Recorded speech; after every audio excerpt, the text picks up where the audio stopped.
আজকে দুধ দিয়ে এমন একটি খাবার তৈরি করব যা আপনারা আগে কখনোই দেখেননি। হ্যালো এভরিওয়ান, আসসালামু আলাইকুম। সবাই কেমন আছেন?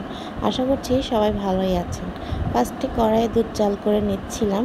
দুধের মধ্যে একটা কী পড়লো তাই ওটা আবার হাত দিয়ে তুলে নিলাম। আসলে মেয়েদের হাতেই হলো চামচের কাজ করে, এখন আর চামচের প্রয়োজন পড়ে না। তারপর এর মধ্যে কয়েক ফোঁটা ফুড কালার দিয়ে নিলাম। ফুড কালার দিয়ে ভালোভাবে দুধের সাথে এটা মিক্সড করে নিচ্ছিলাম। মিক্সড করা হয়ে গেলে তারপর এর মধ্যে কিছুটা লেবুর রস দিয়ে নেব, যাতে দুধের মধ্যে ছানা কেটে আসে। ছানা কেটে আসলে এখন এটা দিয়ে আমি সুন্দর মতো দুটো কুসুম বানিয়ে নেব।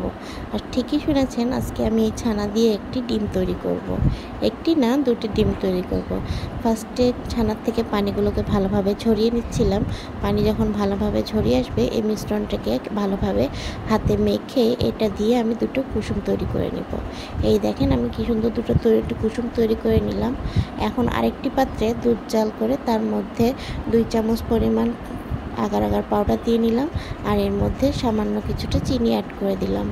এখন এটাকে ভালোভাবে জাল করে নিব, যাতে দুধের সাথে মিশ্রণগুলো ভালোভাবে মিক্সড হয়ে আসে। আগে থাকতে দুই ডিমের খোলা তৈরি করে রেখেছিলাম, এগুলোকে ভালোভাবে ধুয়ে পরিষ্কার করে শুকিয়ে নিয়েছিলাম। এখন এই ডিমের মধ্যে কুসুমগুলো দিয়ে দিচ্ছিলাম এক এক করে। কুসুমগুলো দেওয়া হলে পর্যায়ক্রমে যে দুধটা আমি জাল করে রেখেছিলাম, সেই দুধটা এটার মধ্যে আস্তে আস্তে করে দিয়ে দিব। দেখেন, আমি কি সুন্দর করে কুসুমগুলো দিয়ে নিলাম, তারপরে এর মধ্যে দুধটাও দিয়ে দিলাম। এখন এটাকে আমি কিছুক্ষণ ফ্রিজে রেখে দিব। যতক্ষণ পর্যন্ত না এটা জমে আসতেছে, ততক্ষণ পর্যন্ত আমি এটাকে ফ্রিজে ঠান্ডা করার জন্য রেখে দেব।